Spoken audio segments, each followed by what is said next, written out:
베이징에 진짜 오랜만에 갔다 왔고요. 갔다 오면서 여러 가지 생각을 많이 해보게 되었습니다. 좋은 시절도 있었고 아픈 시절도 있었고 서로 다른 시절들 속에서 너무 감사했던 것은 그렇게 아무도 없는 곳에서 6년 동안 그렇게 믿음으로 지킨 두 부부를 보면서 너무 감격스러웠습니다. 강명희 성도님이 우리 집사님들이 다 떠나실 때쯤 들어오셔서 지금까지 계실 줄 자신도 몰랐고 우리도 몰랐는데 끝까지 믿음을 지키며 또 특별히 그 남편이 믿지 않는 자리에서 이 코로나 기간을 겪으며 말씀만 들으면서 하나님을 경험하게 되고 또 증거하게 되고 우리 교회에서 선전하게 되는 그런 자리에까지 이르셨다는 게 참 놀랐습니다. 저는 그분을 처음 뵈서 그분도 저를 보자마자 처음 봤다. 저도 처음 봤다. 마지막 날에도 처음 봤다.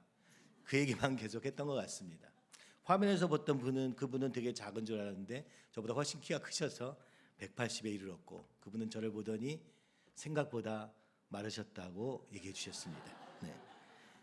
화면이 좀 잘 안 나간다 그런 걸 알겠고요. 네. 뭐 하여튼 그런 즐거운 시간들이 있었습니다. 또 집사님들을 보면서 어떤 어려운 순간에 어떻게 여기까지 지키게 됐는지 또 그렇게 그 앞장서던 사람은 한 명도 없는데 여기 어떻게 있는지 얘기하면서 이것은 다 하나님의 은혜라는 고백과 또 고 목사님이 8년 동안 그죠? 그 교회가 정말 뜨겁게 일어났던 때가 지나고 그 자리에서 8년 동안 또 이 두 과정이 6년 동안 이 교회를 지키고 주님 안에서 말씀 안에서 힘을 얻으면서 살아갔던 세월들을 생각하니까 참 감사하고 그것은 사람의 힘으로 한 것이 아니라 하나님이 하게 하셨음을 서로 고백하며 감격할 수 있었습니다. 또 부모님은 함께 할 수 없지만 부모님의 친구들과 함께 어린 시절을 같이 보냈던 그 엄마 친구들과 함께 있으면서 옛날을 회상해 보기도 하면서 어떻게 여기까지 왔는지를 보면서 감격하고 또 그게 무슨 의미인지도 함께 보면서 같은 많은 이야기들을 나눌 수 있는 시간이기도 했습니다. 저로서는 가보지 못한 곳이 한 곳도 있었는데 오늘 화면에 나오진 않았지만 우방 아파트라 불리는 그곳, 베이징 교회가 처음 시작된 그곳, 그렇죠? 하나님이 말씀하셔도 교회를 세우시고 그 세움으로 말미암아 오해받아 여러분들이 와서 같이 이것이 진짜 하나님의 뜻인가 아닌가를 논의하던 시절, 요한계시록에 우리나라의 권위자이신 한 교수님이 오셔서 마지막으로 이곳에 교회를 세우라고 주님이 말씀하신다. 다윗의 열쇠를 주셨으니 그 열쇠를 가지고 열고, 그죠? 열면 닫을 자가 없는 그 다윗의 열쇠를 이 교회에 주셨다고 말씀하시며 시작되었던 그 베이징 교회 시작도 저는 그 자리에 없었지만 다시 한번 그 장소를 보면서 어떻게 주님이 약속하시고 여기까지 인도하시는 과정들 속에 있었는가 보며 또 감격할 수 있었습니다. 처음 열린 중국 땅에서 당시는 중공이라 불렸던 그곳에서 공산주의 본산지와 같은 그곳에서 예수 그리스도의 이름을 전하기 위해서 시작됐던 걸음이 어떻게 베이징 교회로 이어졌으며 그 가운데 수많은 조선족들과 또 한족들 중국 사람들과 또 수많은 한국 사람들에게 복음을 전하고 이어져 왔는가. 그래서 어떻게 여기까지 오게 되었는가. 다 너무나 놀라운 길지만 너무나 놀라운 은혜라는 생각이 들었습니다. 결국은 우리가 한 게 아니라 하나님이 하고 계시다는 그런 결론에 이를 수 있었습니다.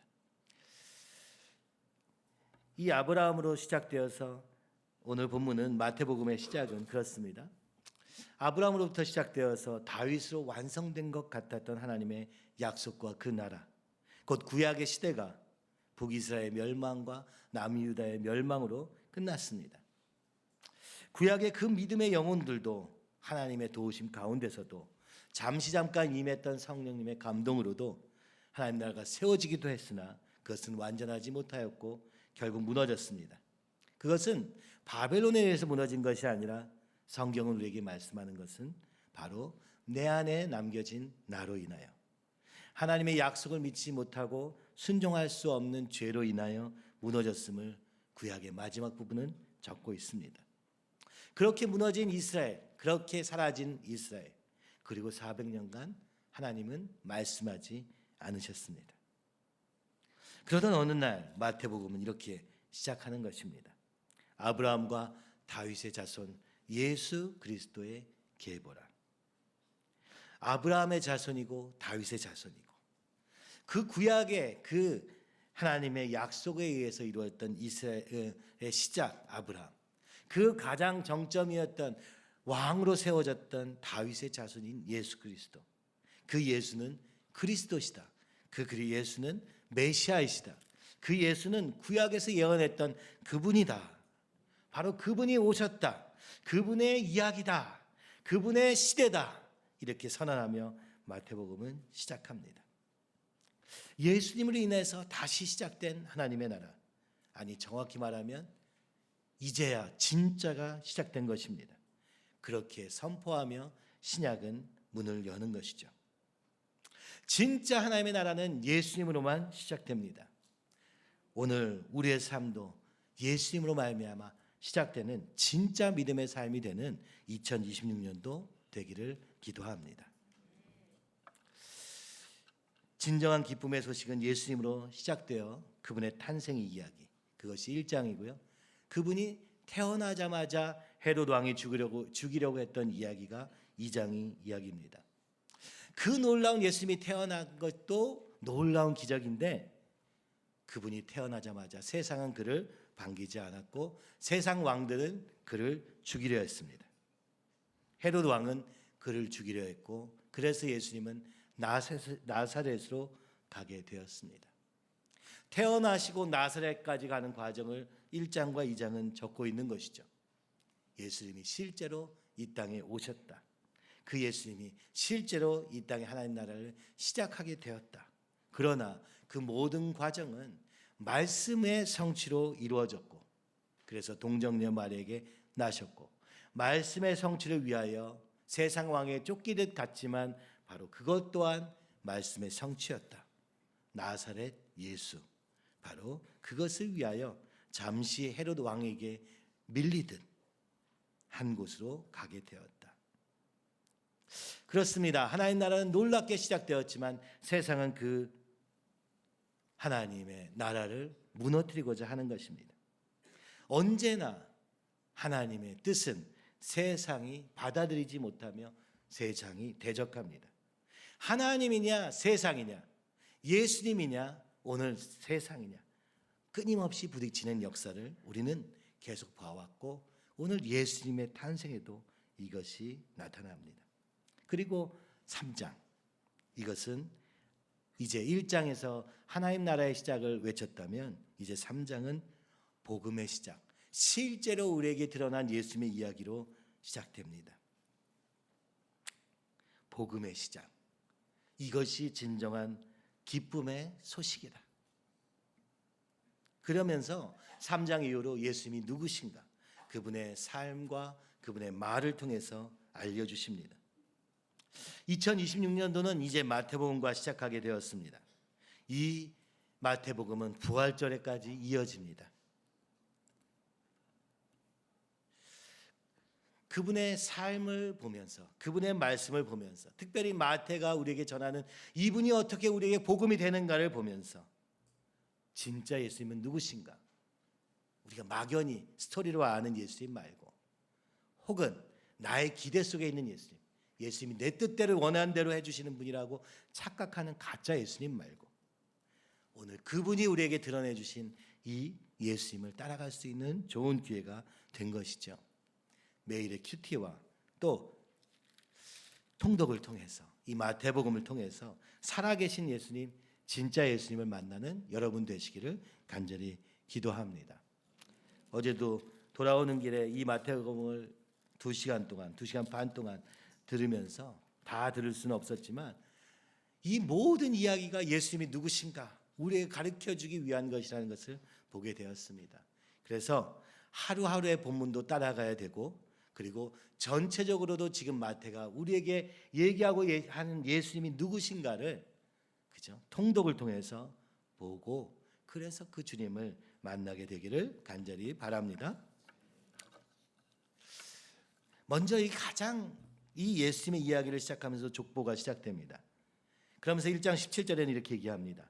그런즉 모든 대수가 아브라함부터 다윗까지 연례되어 다윗부터 바벨론으로 잡혀갈 때까지 연례되어 바벨론으로 사로잡혀간 후부터 그리스도까지 연례되더라.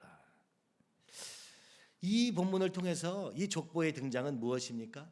구약의 아브라함으로 시작된 하나님 나라의 연속성 안에 있음을 얘기하는 것이며, 그것은 길고 긴 세월 동안의 역사 가운데 이루어가시고 계시는 하나님의 구원을 얘기하기 위함이었습니다. 구약의 시작은 아브라함으로부터 시작됩니다. 구약의 하나님 나라는 아브라함으로부터 시작돼서 다윗에서 절정을 이루었고 바벨론의 포로 생활을 통하여서 몰락하였습니다. 그렇죠? 그러니까 구약의 하나님 나라는 시작되었고 절정 가운데 있다가 몰락하기까지 이 모든 대수가 14대더라. 그렇죠? 얘기하고 있는 것입니다. 이 14의 숫자는 바로 다윗 왕을 상징하는 숫자입니다. 464 바로 다윗의 이름을 히브리어로 한 그 문자와 같다는 것을 보게 되는 것이죠. 그게 중요한 것이 아니라 그들이 생각하는 것은, 이 이스라엘 백성들이 기다렸던 것은 왕이신 분을 찾고 있었던 것입니다. 다윗 왕의 자손을 기다리고 있는 것입니다. 누가 하나의 나라를 다시 세울 왕이신가 라고 기다리고 있었다는 것입니다. 근데 마태는 이 족보를 통해서 얘기하는 것이죠.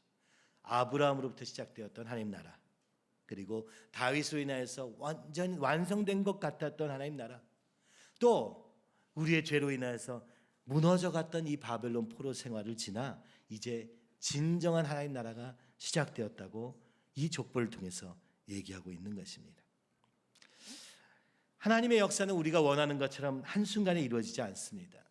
오랜 시간에 걸쳐서 이렇게 14대에 걸쳐서 이루어지고 있으니 우리 눈에는 보이지 않는 것입니다. 거꾸로 모든 역사는 하나님이 일하시는 시간이라고 말씀하고 계시는 것입니다. 그런데 그것이 너무 거대해서 우리 눈에는 잘 보이지 않는다는 것이죠. 오늘 마태는 역사의 주인이신 예수님, 그리고 그 역사를 통해서 우리에게 이 예수님을 보내시기 위한 역사였다.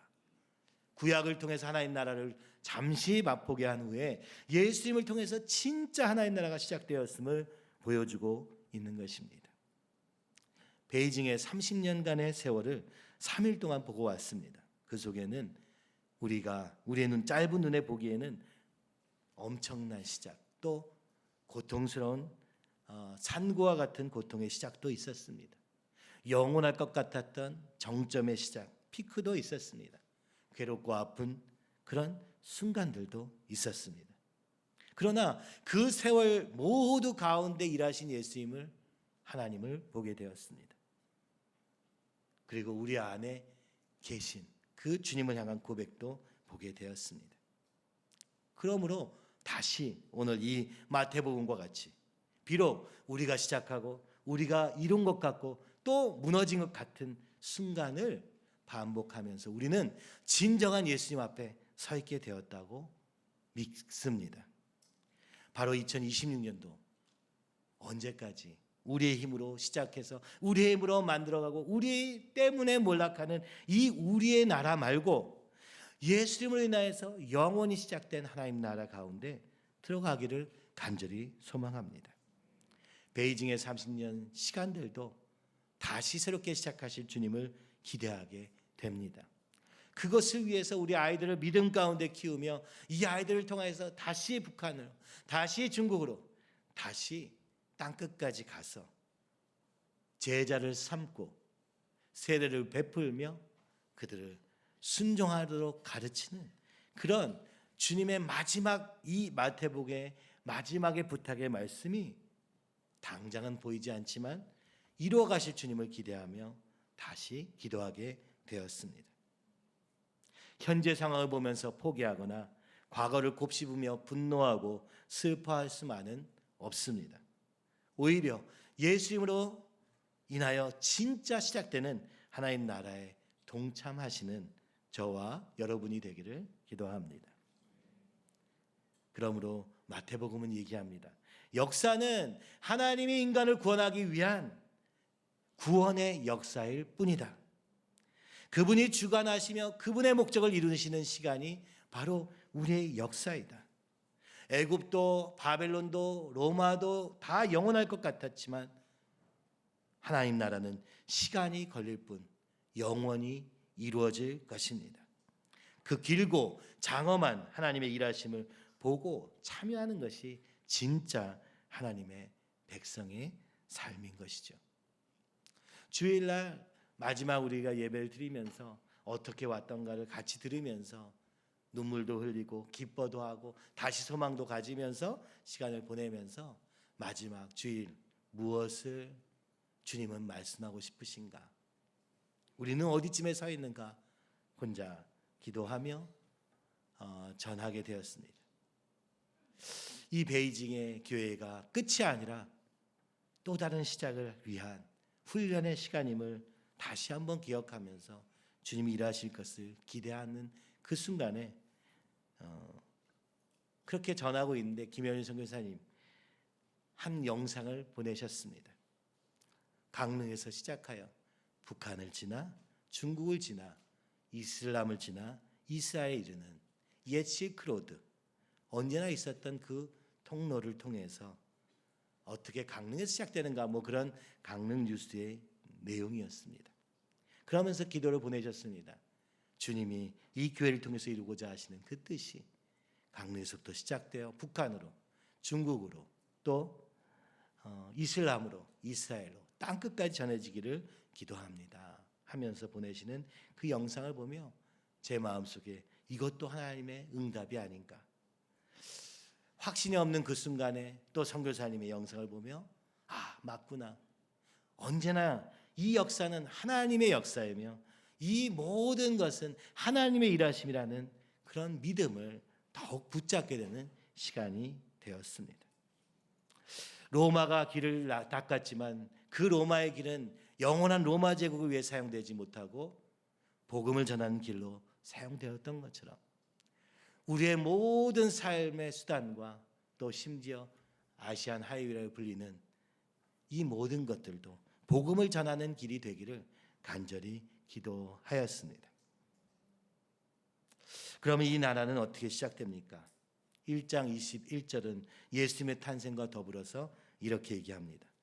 아들을 낳으리니 이름을 예수라 하라. 이는 그가 자기 백성을 그들의 죄에서 구원할 자이심이라 하니라. 무엇을 하고 무엇을 이룰까? 어떤 능력을 소유하고 무엇을 가졌을까? 우리는 그것이 너무나 중요해 보입니다.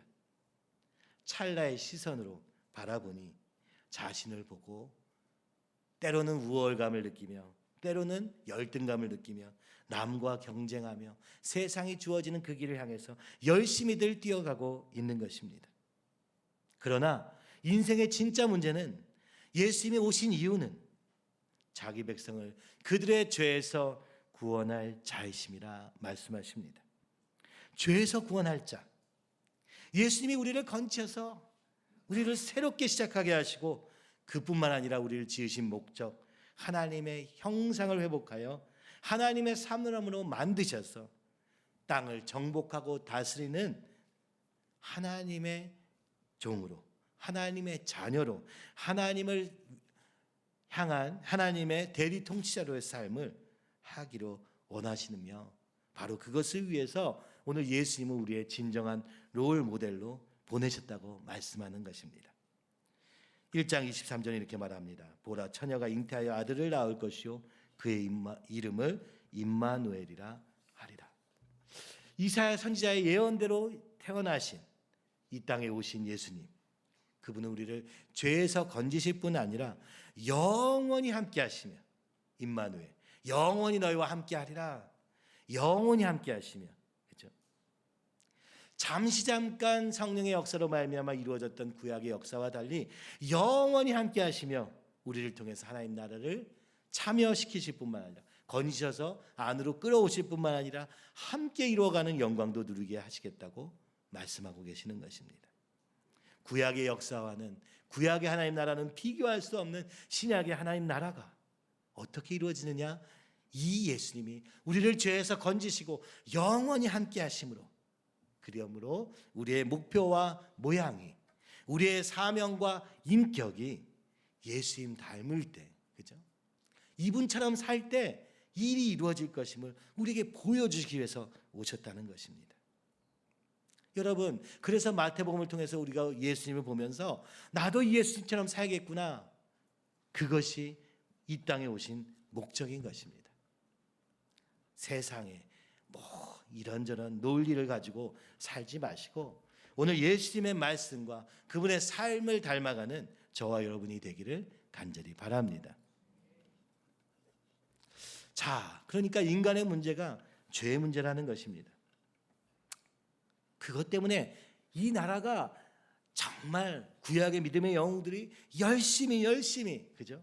하나님 나라를 세우기 위해 순종하며 걸어왔지만 왜 실패했는가? 왜 구약의 하나님 나라는 영원할 수 없었는가? 왜 우리의 죄는 없어지지 않는가를 경험케 하시고 나서 오셔서 말씀하시는 것이죠. 우리를 죄에서 건지시기 위해서. 우리 스스로 벗어날 수 없기 때문이다. 이렇게 말씀하시며 이 신약의, 이 예수님의, 이 하나님의 나라는 복음의 시작 지점에 무엇이 있습니까? 바로 죄의 문제를 해결하기 위하여 오신 예수님으로 나타나는 것입니다. 그래서 오늘 본문 읽은 본문에서도 그때 세례 요한이 이르러 유대 광야에서 전파하여 말하되, 이 세례 요한의 선포로 시작되었던 이 복음의 시작, 그 메시지는 너무나도 간단했던 것입니다. 회개하라, 천국이 가까이 왔느니라. 천국에 어떻게 들어간다고요? 회개함으로만 들어갈 수 있다고 말합니다. 죄를 들고는 아무리 애쓰고 노력하고 힘써도 그 하나님 나라를 온전히 이룰 수도 또 유지할 수도 없는 것입니다. 우리가 모든 걸 다 할 수 있는데 한 가지 못하는 것은 내가 죄로부터 자유함을 받게 되는 것이다. 바로 이것이 예수님의 목적이다 라고 처음부터 말씀하고 계시는 것이죠. 그는 광야에서 외칩니다. 오늘 우리가 불렀던 찬양과 같이 때로는 광야를 통해서 그 주님을 만나게 되는 것이죠.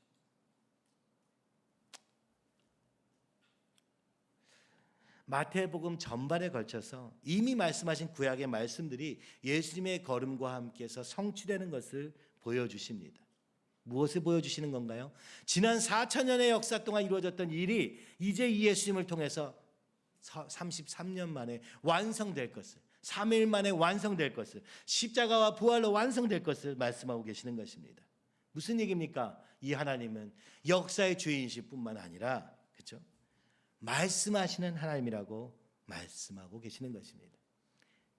말씀대로, 말씀을 잃지 않고 말씀대로, 말씀을 통하지 않고는 이 하나님이 누구신지 우리는 볼 수 없는 것입니다. 슈퍼파워의 시대에 말이죠, 말씀을 일하시는 하나님, 우리가 그런데 그 하나님은 우리에게 말씀하시는 것이죠. 너희는 죄로부터 건짐을 받아야 되는 대상, 곧 죄인에 불과하다고 말씀합니다. 우리는요 슈퍼파워가 돼서, 그죠? 모든 것을 하는 그런 내 능력으로 뭔가를 이루고 그것이 막 뿌듯해가지고 어쩔 줄 몰라 하는 자도취적인 삶이 영광스러운 것으로 보여서 오늘도 경쟁의 걸음에서 조금이라도 뒤처지지 않기 위해서 애쓰고 힘쓰고 있는 건 아닙니까? 근데 오늘 성경은 우리에게 이렇게 진단하시는 것입니다. 죄에서 건지기 위해서 오셨다고 말입니다. 하나님은 우리 눈에 보이지 않으십니다. 우상들과 같이 크고 장대하고 막 무섭게 생겨서, 그죠? 만약 그랬더라면 믿기가 훨씬 수월했을 것입니다. 근데 성경은 하나님은 말씀하신다, 그리고 그 말씀을 이루어 가신다라고 얘기하는 것입니다. 자세히 우리의 인생을 돌아봐야지만 보이는 이 하나님의 역사. 그러나 우리의 원함이 너무 컸어, 우리의 기대가 너무 컸어 하나님을 볼 수가 없습니다. 내가 너무 큰 나머지 전지전능한 하나님을 볼 수 없다는 것, 이것이 이 인간의 한계입니다. 아무것도 아닌 우리의 인생을 과대 포장하고 과다하게 기대할 뿐 이루어지지 않아서 절망하고 그냥 그 속에서, 그래서 기대가 아니라 그죠? 쓴 뿌리 가운데서 사는 인생. 그래서 말씀으로 깨어나고 성령으로 부서져야 하는 것입니다. 그래서 세리 요한은 광야에서 외칩니다. 세상 화려한 궁전 앞에서가 아니라 세상과 멀리 떨어져 있는 그 광야 속에서 외치라고 하신 것입니다. 광야에 외치는 자의 소리가 있는 것입니다. 광야에만 이 소리가 들리는 것입니다.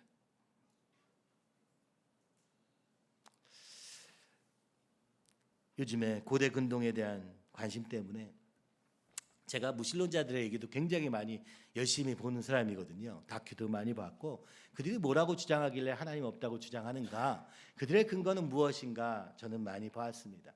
보고 나면 며칠 잠을 자기가 힘들어요. 정말 그게 사실인가? 라는 질문이 들죠. 그렇지만 저는 그래도 그게 재밌더라고요. 도대체 왜 사람들은 하나님을 안 믿는 건가? 그렇죠? 그들은 얘기합니다. 고대 근동의 역사를 보면 하나님 같은 분이 되게 많았다는 거죠.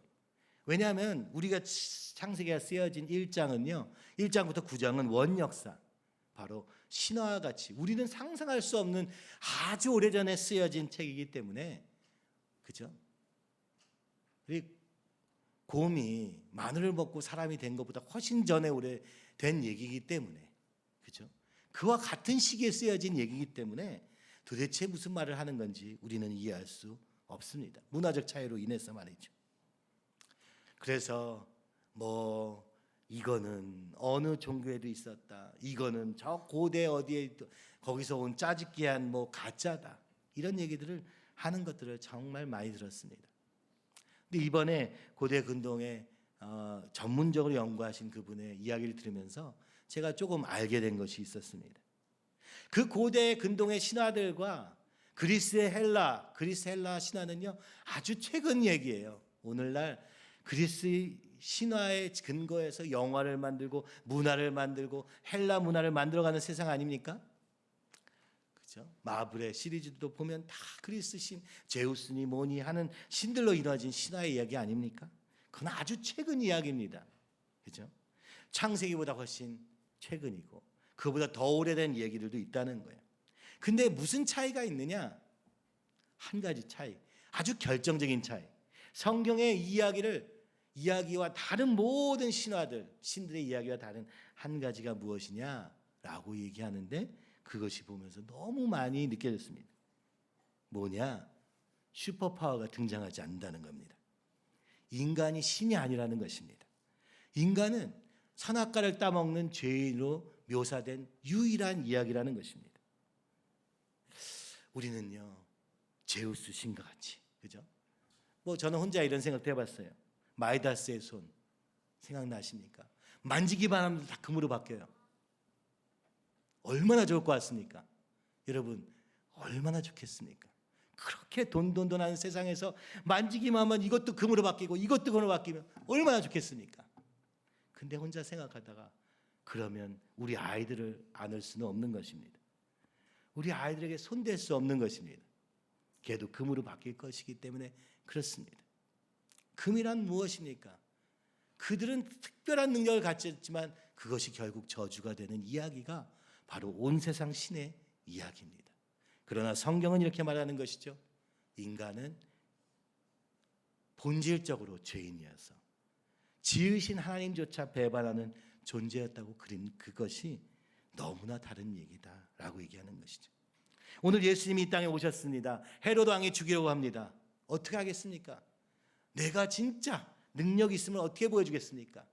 헤로드 왕 정도는 한마디로 끝낼 수도 있었을 것입니다. 그러나 그분은 그렇게 하지 않으셨습니다. 말씀의 성취를 위하여 나사렛으로 가셨다고 말씀하시는 것입니다.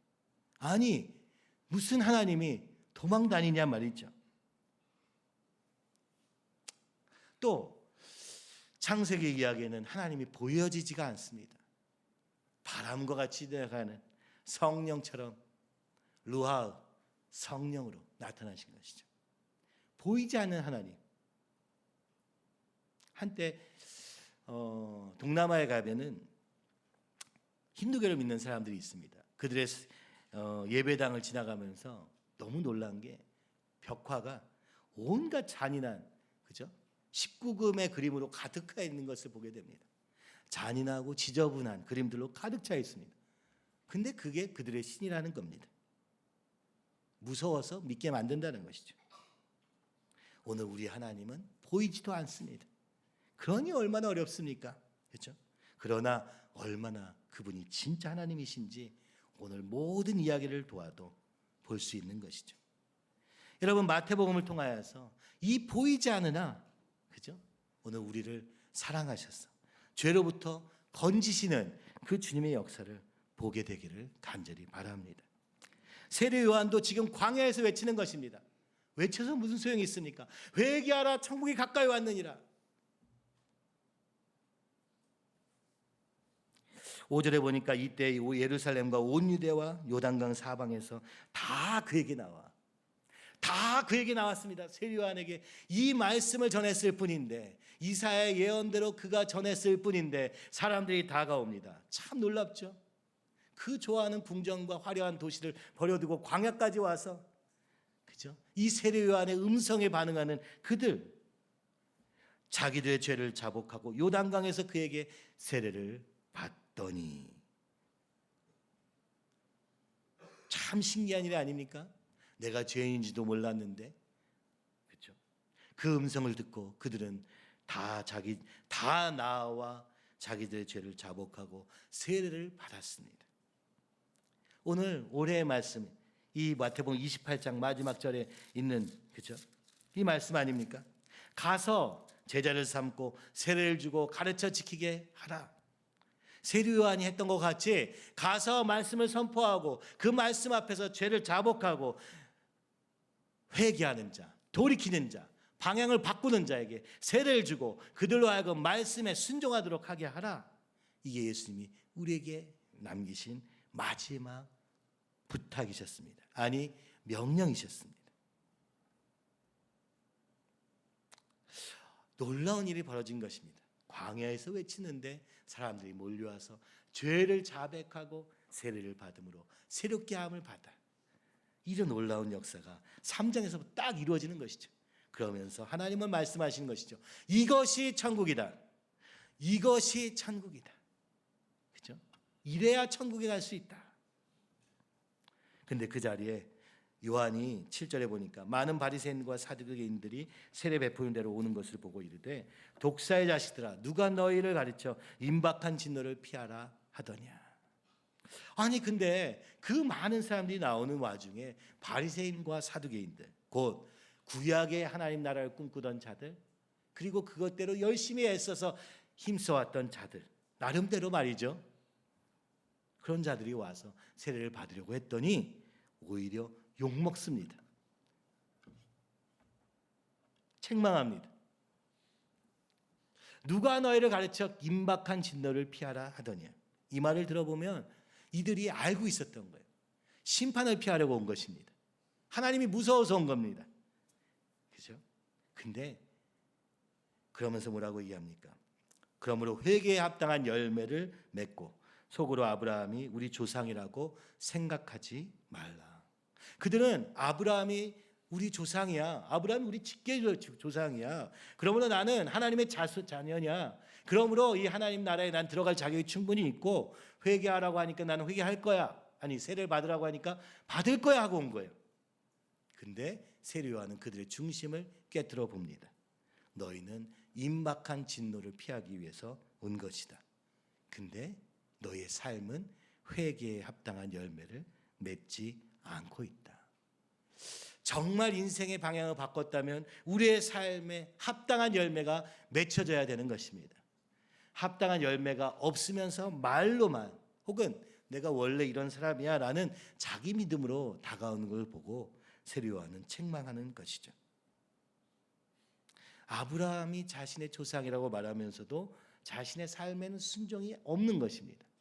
규칙은 지켜요. 형식은 다 지킵니다. 그러나 내 마음의 중심에 남아있는 이 율법이 책망하고 있는 죄의 문제는 건드리지 않아요. 숨겨요. 그죠? 아닌 척해요. 그래서 세례요한은 그들에게 세례 주기는커녕 욕하며 쫓아냅니다. 그러면서 외치는 것이죠. 이미 도끼가 나무 뿌리에 놓였으니. 여러분, 그들은 이걸 알고 있었습니다. 이미 도끼가 나무 뿌리에 놓여 있는 것입니다. 나무에는요, 뿌리가 제일 중요합니다. 뿌리가 뽑히면 아무것도 안 남죠. 이 세상은 이제 하나님 나라가 임함으로 이 뿌리가 뽑혀질 세상이라고 말하는 것입니다. 그들은 알았습니다. 그러나 돌이키지 않았습니다. 그래서 세례요한은 말하는 것입니다. 이미 도끼가 나무 뿌리에 놓여 있는데 좋은 열매를 맺지 아니하는 나무마다 찍혀 불에 던져지리라. 좋은 열매를 맺어라. 그죠? 우리의 삶에 좋은 열매를 맺으라고 얘기하는 것이죠. 좋은 열매는 먼저 인격의 열매요. 오늘 우리의 삶의 열매인 것입니다. 우리의 목표와 우리의 방법에 있는 것이죠. 사명과 인격의 문제인 것입니다. 그러니까 1, 2장에 반복되었던 것처럼 이제 세례 요한이 하나님 나라를 선포하며 회개하라 천국이 가까이 왔느니라 하자마자 또 세상과 충돌하게 됩니다. 그 세상은 무엇이었습니까? 아브라함이 조상이라고 주장하는, 나는 하나님을 안다고 주장하는 그러나 삶의 열매는 회개하고는 전혀 상관없는, 무슨 얘기입니까? 회개는 완전한 삶의 전환이어야 한다는 것입니다. 세상과 하나님 나라를 둘 다 추구할 수 없습니다. 돈과 하나님 나라를 동시에 추구할 수 없습니다. 둘 중에 하나를 선택해야 되는데 이들이 원한 건 뭐예요? 둘 다 가지기 원한 것이었습니다. 우리의 삶에 남아있는 죄의 뿌리까지 뽑혀야 됩니다. 아니면 함께 불에 던져진다고 말씀하는 것이죠. 오늘 회개란 무엇이냐? 우리의 삶의 방향의 전환입니다. 그냥 방향의 전환이 아니에요. 말로 하는 거 아닙니다. 그렇죠? 인격으로 하는 것이요. 목적의 변경으로 하는 것입니다. 여러분은 이 땅을 왜 사십니까? 돈 벌기 위해 사는 것입니까? 명예를 얻기 위해 사는 것입니까? 즐기기 위해 사는 것입니까? 아니면 오늘 예수님을 통해서 임한 이 하나님의 나라에 속하여 그 예수님을 따라가는 삶을 위하여, 즉 거룩을 위하여 사는 삶입니까? 이미 도끼가 나무 뿌리에 놓였다고 말합니다. 이제 좋은 열매를 맺을 기회가 너에게 이제 마지막 기회다. 이렇게 얘기하고 계시는 거죠. 감사한 것은 무엇입니까? 11절 12절입니다. 구약을 봤잖아요. 우리는 할 수 없다는 거 알잖아요. 죄인인지도 모르지만 할 수도 없었기 때문에 실패했던 건 아닙니까? 근데 세례 요한이 말합니다. 나는 너희로 회개하기 위하여 물로 세례를 베풀거니와 내 뒤에 오시는 이는 나보다 능력이 많으시니 나는 그의 신을 들기도 감당하지 못하겠노라. 그는 성령과 불로 너희에게 세례를 베푸실 것이요. 어떻게 하면 진짜 이 죄를 뿌리까지 뽑을 수 있느냐? 그렇죠? 어떻게 하면 진짜 온전한 회개를 할 수 있느냐? 그래서 어떤 우리의 삶의 열매를 맺을 수 있느냐? 세례 요한이 말합니다. 나는 못한다. 이 물 세례는 못한다. 그러나 성령 세례로, 불 세례로 가능하다고 얘기합니다. 그분이 바로 예수님이시다.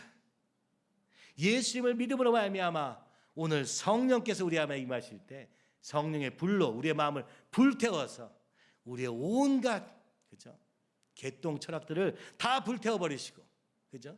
남은 온갖 욕심들을 다 불태워 버리시고 성령 충만하여 우리가 살 수 없던 그 길로 인도하실 거라고 지금 세례 요한은 말씀하는 것이죠. 그리고 손에 키를 들고 자기의 타작마당을 정하게 하는 키를 들고 타작마당을 정하게 하사 알곡은 모아 곳간에 들이고 죽정에는 꺼지지 않는 불에 태우리시리라. 이제 주님이 다시 오셔서 이 세상에 이 뿌리까지 박혀 있는 도끼, 그죠? 도끼가 이미 뿌리에 있어요. 가지를 치고 있는 게 아니에요. 몸통을 치고 있는 게 아니에요. 뿌리까지 뽑히게 된 거예요. 왜요? 하나의 나라가 오니까 세상과 충돌하여 둘 중에 하나는 멸망하게 된 것입니다. 하나님 나라가 그죠? 다니엘의 환상에서 뛰인 돌처럼 날아와서 이 세상에 그 신상들을 한 번에 뽀개듯이 그죠? 지금 예수님이 모퉁이를 되셔서 오셔서 이 나라를 부수실 것이라는 것입니다. 그죠? 이게 세상도 좋고 주님도 좋고 하면 좋잖아요. 오늘 우리의 신앙생활은 다 그렇잖아요. 세상에서 이렇게 살아야지. 이게 당연한 거지. 온갖 타협하는 그러다가 방향도 잃고 길도 잃지 않습니까? 근데 예수님이 오신 이 하나님 나라가 오자마자 세상과 빵빵 지금 충돌하고 있는 겁니다. 예수님이 태어나기만 하셨는데 헤롯이 죽이려고 하는 거예요. 동방 박사들은요 왕이 태어나셨다고 좋아하고 있는데 헤롯 왕은 이거 꼴배기가 싫고 그래서 그 어린아이들 다 죽인 겁니다. 그렇죠? 오늘 세례 요한이 회개하라 천국이 가까이 왔느라 했더니 이제 사두개인과 바리새인들이 와가지고 온갖 형식으로 그죠? 모양만 갖춘 이들이 와가지고 마치 자신이들이 하나님의 백성인 양 말하고 다니는 것입니다. 헷갈리게 하는 겁니다.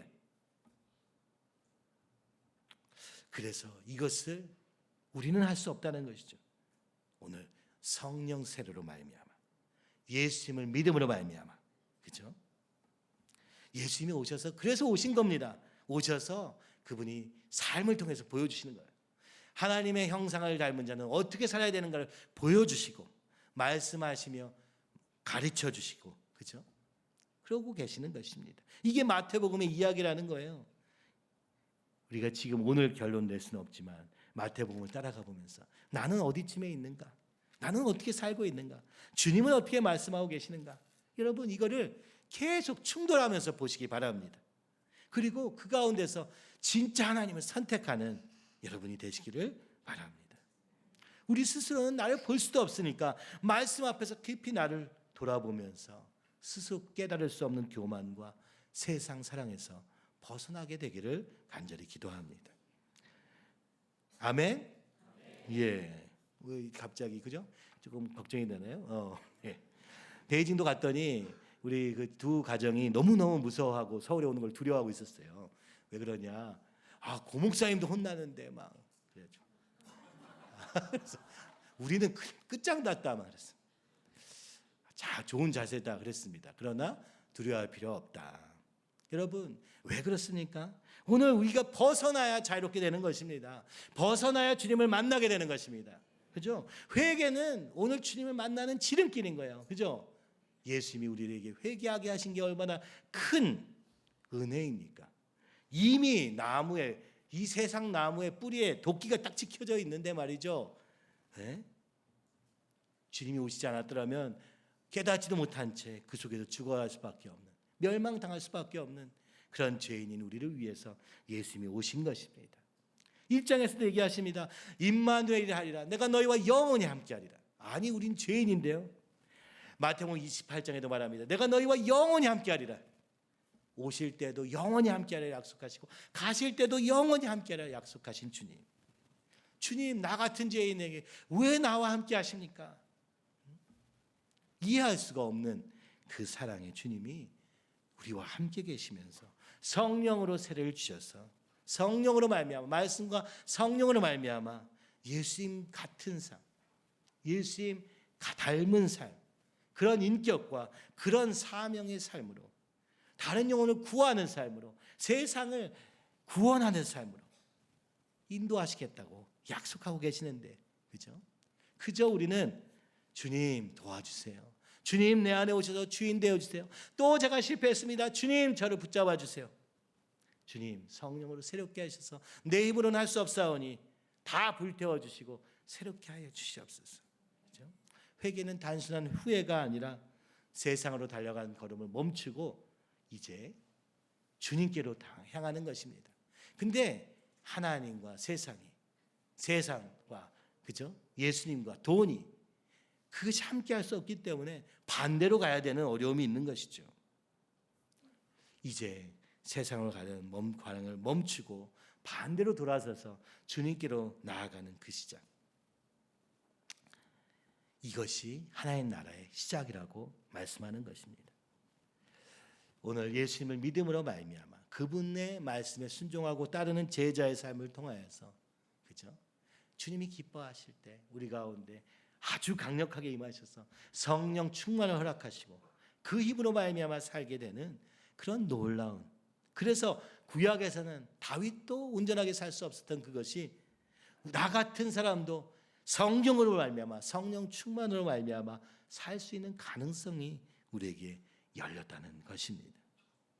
여러분, 이 마태복음을 통하여 이 놀라운 역사가 여러분 안에도 실제로 이루어지도록 이 말씀과 가까이 하며 기도 가운데 주님이 깨닫게 하시고 보여주시는 대로 따라가는 저와 여러분이 되기를 간절히 기도합니다.